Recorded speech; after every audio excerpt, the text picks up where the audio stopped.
Hi friends, welcome to Charvi Sri Nilu vlogs. నేను మీ నిలుమని. ఎలా ఉన్నారండి అందరూ బాగున్నారనుకుంటున్నాను. మేము కూడా చాలా చాలా బాగున్నాము. ఈరోజు వీడియోలో మార్గశిర 4 లక్ష్మీవార పూజను ఎలా చేసుకోవాలో ఈ వీడియోలో మీతో షేర్ చేసుకోబోతున్నాను. సో మరి లేట్ చేయకుండా వీడియోలోకి వెళ్ళిపోదామా. అంతకంటే ముందు ఫ్రెండ్స్, ప్లీజ్ వీడియోని లైక్ చేయండి. మీరు వీడియోని లైక్ చేయడం వల్ల మరి కొంతమందికి నా వీడియో రీచ్ అవుతుంది. అలాగే ఫ్రెండ్స్, ఇంకా మన ఛానల్ని సబ్స్క్రైబ్ చేసుకోకుండా వీడియోస్ చూస్తున్నట్లయితే ప్లీజ్ ఛానల్ని సబ్స్క్రైబ్ చేసుకొని పక్కనే ఉన్న బెల్ బటన్ని యాక్టివేట్ చేయండి. సపోర్ట్ మీ ఫ్రెండ్స్. ఈ పూజను పూజ మందిరంలోనైనా చేసుకోవచ్చండి, లేదా ఇలా సపరేట్గా పీఠాన్ని పెట్టుకొనైనా చేసుకోవచ్చండి. వ్రతములాగా చేసుకోవాలి అనుకునే వాళ్ళు ఇలా సపరేట్గా పీఠాన్ని పెట్టుకొని చేసుకుంటే మంచిది. ఈ వ్రతము చేసే రోజున పులుపు తినకూడదు. అలాగే తలస్నానం చేసేటప్పుడు షాంపూ కానీ ఏమీ కానీ పెట్టకుండా తలస్నానం చేసుకోవాలి. వ్రతం చేసుకునే ముందు రోజే షాంపూ పెట్టి తలస్నానం చేసుకోవాలండి. వ్రతం చేసుకునే రోజు తలపై నుంచి వాటర్ పోసుకుంటే సరిపోతుంది. ఈ వ్రతం చేసుకునే రోజు ఉదయం నుంచి సాయంత్రం వరకు ఉపవాసం ఉండాలి. అలాగే బ్రహ్మచర్యం పాటించాలి. వ్రతం చేసుకున్న రోజు చాప మీదే నిద్రించాలండి.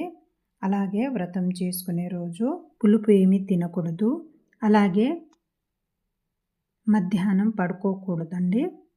ఈ వ్రతంలో ఎర్రటి అక్షింతలు మాత్రమే వాడాలి. అలాగే ఆవు నెయ్యితో దీపారాధన చేయాలి. కలశం పెట్టుకోనైనా పూజ చేసుకోవచ్చండి, లేదా కలశం పెట్టుకోకుండా అయినా పూజ చేసుకోవచ్చు. కలశం పెట్టుకుంటే మంచిది. అలాగే పూజంతా అయిపోయాక 5 ఒత్తుల పంచహారతి ఆవు నెయ్యితో ఇవ్వాలి. తర్వాత కర్పూర హారతి ఇవ్వాలండి. అలాగే 5 వారాలకు 5 నైవేద్యాలను తయారు చేసుకోవాలి. ఒక్కొక్క వారానికి ఒక్కొక్క నైవేద్యం నివేదన చేయాలండి. వీటితో పాటుగా ప్రతి గురువారము వడపప్పు, పానకం, కొబ్బరికాయలు, అరటి పండ్లను నైవేద్యంగా పెట్టాలి. పూజకు ముందు రోజే అమ్మవారి చిత్రపటాన్ని శుభ్రంగా తుడిచి గంధం అలాగే కుంకుమ బొట్లను పెట్టుకొని సిద్ధంగా ఉంచుకోవాలండి. పూజ రోజు అమ్మవారి పటాన్ని తుడవకూడదు. సో అందుకనేసి ముందు రోజే అమ్మవారి చిత్రపటానికి గంధం అలాగే కుంకుమ బొట్లను పెట్టుకోవాలి. ఈశాన్య మూలలో పీట వేసి పసుపు రాసి దానిపై బియ్యం పిండితో ముగ్గులేసి తెల్లటి వస్త్రమును పరిచి దానిపై 3 గుప్పెళ్ళు కానీ 5 గుప్పెళ్ళు కానీ బియ్యాన్ని పోసి అమ్మవారి చిత్రపటాన్ని ఉంచాలి. అమ్మవారి చిత్రపటానికి మనకు నచ్చిన విధంగా పూలతో అలంకరించుకోవాలి. ఇక్కడ నేను చూపిస్తున్న ఈ పీటలు నేను రీసెంట్గా తీసుకున్నానండి. సో నేను ఇవి షాప్లో తీసుకున్నానండి. నాకైతే చాలా బాగా నచ్చాయి. వీటి ప్రైస్ వచ్చేసి 50 to 60 రూపీస్ పడుతుందండి. అలాగే వీటితో పాటుగా గోమాత రూపును కూడా తీసుకున్నానండి. పూజలో గోమాతను ఉంచి పూజించుకుంటే మంచిదని తీసుకున్నాను. అలాగే అమ్మవారి చిత్రపటానికి అటు ఇటు నిండుగా పసుపు అలాగే కుంకుమని పూజలో పెట్టుకోవాలి. అలాగే ఒక రాగి చెంబులో కానీ లేదా రాగి గ్లాసులో కానీ నిండుగా బియ్యాన్ని కానీ లేదా నిండుగా కాయిన్స్ని కానీ ఉంచవచ్చండి. నేను ఇక్కడ సగం బియ్యాన్ని అలాగే సగం కాయిన్స్ని పెట్టుకున్నాను. ఇలా పూజలో ఉంచుకుంటే మంచిది.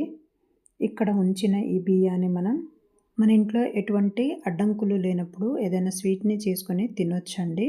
అలాగే పసుపు గణపయ్యను ఒక తమలపాకులో ఉంచాలి. మనం ఈ పూజలో ముఖ్యంగా ఆవు నెయ్యితో దీపారాధన చేసుకోవాలండి. అలాగే మనం అమ్మవారికి పెట్టే నైవేద్యాన్ని కూడా ఆవు నెయ్యితో తయారు చేసుకుంటే మంచిది.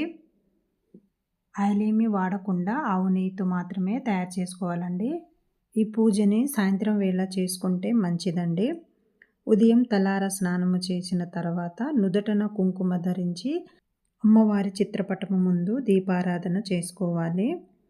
సాయంత్రం వరకు ఉపవాసం ఉండి ఈ పూజని సాయంత్రం చేసుకోవాలండి. సాయంత్రం వరకు ఉపవాసం ఉండలేని వారు ఉదయం పూజలో అరటి పండ్లు నైవేద్యంగా పెట్టి వాటిని స్వీకరించవచ్చు.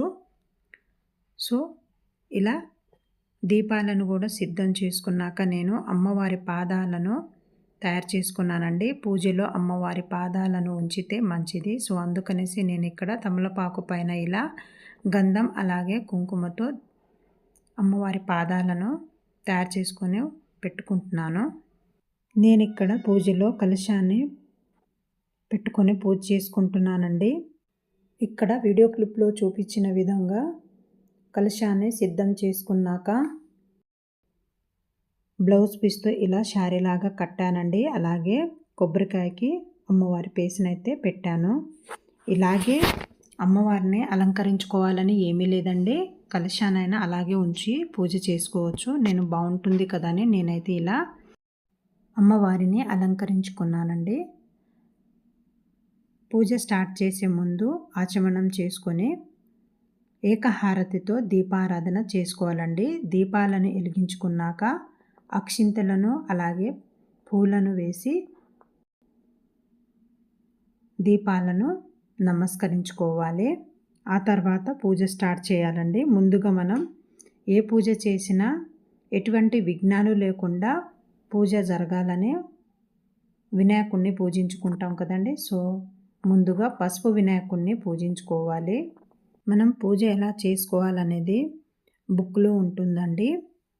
బుక్ పేరు 5 లక్ష్మి గురువారముల వ్రతం అని ఉంటుంది. సో ఆ బుక్ తీసుకుంటే పూజ ఎలా చేసుకోవాలనేది మొత్తం ఆ బుక్లోనే ఉంటుంది. బుక్లో చదువుకుంటూ మనం పూజ చేసుకోవచ్చు. ముందుగా కలశారాధన కోసమని ఒక రాగి చెంబులో కానీ ఇత్తడి చెంబులో కానీ శుద్ధ జలాన్ని తీసుకొని కొద్దిగా పసుపు కుంకుమ గంధం అక్షంతులు పుష్పాన్ని వేసి ఆ జలాన్ని పవిత్రమైన గంగా జలంగా భావించి ఆ జలాన్ని పూజా సామాగ్రి మీద అలాగే ప్రసాదాల పైన అలాగే మన పైన చల్లుకొని పూజలో కూర్చునే వాళ్ళపైన చల్లాలి. ముందుగా గణపయ్యను పూజించుకోవాలండి. ఈ పూజలో ఎటువంటి విఘ్నాలు లేకుండా పూజ జరుపుకోవాలని పసుపు గణపయ్యను పూలు అక్షింతలతో పూజించుకోవాలండి. ధూపం దీపం నైవేద్యం సమర్పించాక కర్పూర హారతి ఇవ్వాలి. సో గణపయ్యను పూజించుకున్నాక అమ్మవారిని పూజించుకోవాలండి. నేను ఇక్కడ పూజలో నా దగ్గర ఉన్న అమ్మవారి విగ్రహం అలాగే వెంకటేశ్వర స్వామి విగ్రహాన్ని ఉంచానండి. మనం అమ్మవారిని పూజించుకునే ముందు మనం పూజలో విగ్రహాలు ఉంచినట్లయితే ముందుగా ఆ విగ్రహాలకు పంచామృతంతోనూ పసుపు కుంకుమ గంధంతోనూ అభిషేకం చేసుకోవాలి. నేను ఇక్కడ చేసుకున్నానండి, బట్ వీడియో ఏమీ తీయలేదు. సో విగ్రహాలకు అభిషేకం చేసుకున్నాక ఒక పొడిగుడ్డతో తుడిచి గంధం అలాగే కుంకుమ బొట్లను పెట్టి అలంకరించుకోవాలి. పూజ ఎలా చేసుకోవాలనేది బుక్కులోనే ఉంటుందండి. బుక్కులో చదువుకుంటూ మనం చాలా సులభంగా పూజ చేసుకోవచ్చు. ముందుగా గణపయ్యను పూజించుకోవాలండి. గణపయ్యను పూజించుకున్నాకే అమ్మవారిని పూజించుకోవాలి. ధూపం దీపం అలాగే నైవేద్యం సమర్పించాక తాంబూలం సమర్పించి కర్పూర హారతి ఇవ్వాలి. గణపయ్యను పూజించుకున్నాక అమ్మవారి పూజను స్టార్ట్ చేయాలి. పసుపు గణపయ్యను ఎలా పూజించుకోవాలో కూడా బుక్లోనే ఉంటుందండి. చదువుకుంటూ పూజ చేసుకోవచ్చు. గణపయ్యను పూజించుకున్నాక అమ్మవారిని పూజించుకోవాలండి. ముందుగా కలశ స్థాపన చేసుకొని అమ్మవారిని పూజించుకోవాలి. లక్ష్మీ అష్టోత్తరము అలాగే మహాలక్ష్మి అష్టకము చదువుకుంటూ అమ్మవారిని పూజించుకోవాలి. అమ్మవారికి ఎంతో ఇష్టమైన మంగళకరమైన వస్తువులను అమ్మవారి దగ్గర ఉంచుతూ అమ్మవారిని పూజించుకోవాలి. అలాగే అమ్మవారిని పూజించుకున్నాక విష్ణుమూర్తిని కూడా పూజించుకోవాలండి. విష్ణుమూర్తి అష్టోత్తరాలు చదువుకుంటూ స్వామివారిని పూజించుకోవాలి. పూజంతా అయిపోయాక వ్రతకథ చదువుకోవాలి. అలాగే అష్టలక్ష్మి స్తోత్రము చదువుకోవాలి. అలాగే కనకదార స్తోత్రము అలాగే శ్రీ మహాలక్ష్మి అష్టకం చదువుకోవాలి. ఇలా 5 వారాలు వ్రతము చేసుకున్నాక చివరి వారము అనగా 5వ గురువారము 5 ముత్తైదులను ఆహ్వానించి 5 వ్రత పుస్తకములను దక్షిణ తాంబూలముతో ఇవ్వాలి. ఈ వ్రతము ఎలా చేసుకోవాలో బుక్లోనే ఉంటుందండి. బుక్లో చదువుకుంటూ మనం చాలా తేలిగ్గా ఈ వ్రతమును చేసుకోవచ్చండి. స్టార్టింగ్ నుండి ఎండ్ వరకు ఎక్కడ స్కిప్ చేయకుండా వీడియో చూడండి ఫ్రెండ్స్. మీకు వీడియో నచ్చినట్లయితే ప్లీజ్ వీడియోని లైక్ చేయండి. అలాగే ఫ్రెండ్స్, ఇంకా మన ఛానల్ని సబ్స్క్రైబ్ చేసుకోకుండా వీడియోస్ చూస్తున్నట్లయితే ప్లీజ్ ఛానల్ని సబ్స్క్రైబ్ చేసుకుని పక్కన ఉన్న బెల్ బటన్ని యాక్టివేట్ చేయండి. సపోర్ట్ మీ ఫ్రెండ్స్. పూజ అంతా అయిపోయి దీపాలు కొండెక్కాక పీఠాన్ని కదిపోవచ్చండి. ఎందుకంటే తర్వాత రోజు శుక్రవారం వస్తుంది కాబట్టి అదే రోజు దీపాలు కొండెక్కాక పీఠాన్ని కదిపోవచ్చండి. లేదా శుక్రవారం ఉదయం సాయంత్రం పూజ చేసుకున్నాక, శనివారం ఉదయం పూజ చేసుకున్నాక దీపాలు కొండెక్కాక ఆ రోజైనా పీఠాన్ని కదపొచ్చండి. నేను ఈ విషయాలన్నీ పూజారిని అడిగి తెలుసుకున్నాకే షేర్ చేస్తున్నానండి. పూజంతా అయిపోయాక అమ్మవారికి ధూపం, దీపం, నైవేద్యం అలాగే తాంబూలం సమర్పించాక ఆవు నెయ్యితో 5 ఒత్తుల పంచహారతి ఇవ్వాలి. తర్వాత కర్పూర హారతి ఇవ్వాలండి. అలాగే మంత్రపుష్పం సమర్పించాక ప్రదక్షిణలు చేసుకొని చేతిలో కొద్దిగా అక్షింతలను పట్టుకొని వ్రతకథ చదువుకోవాలి. వ్రతకథ చదువుకోవడం అంతా అయిపోయాక ఆ అక్షింతలను అమ్మవారి దగ్గర వేసి తలపైన వేసుకోవాలండి.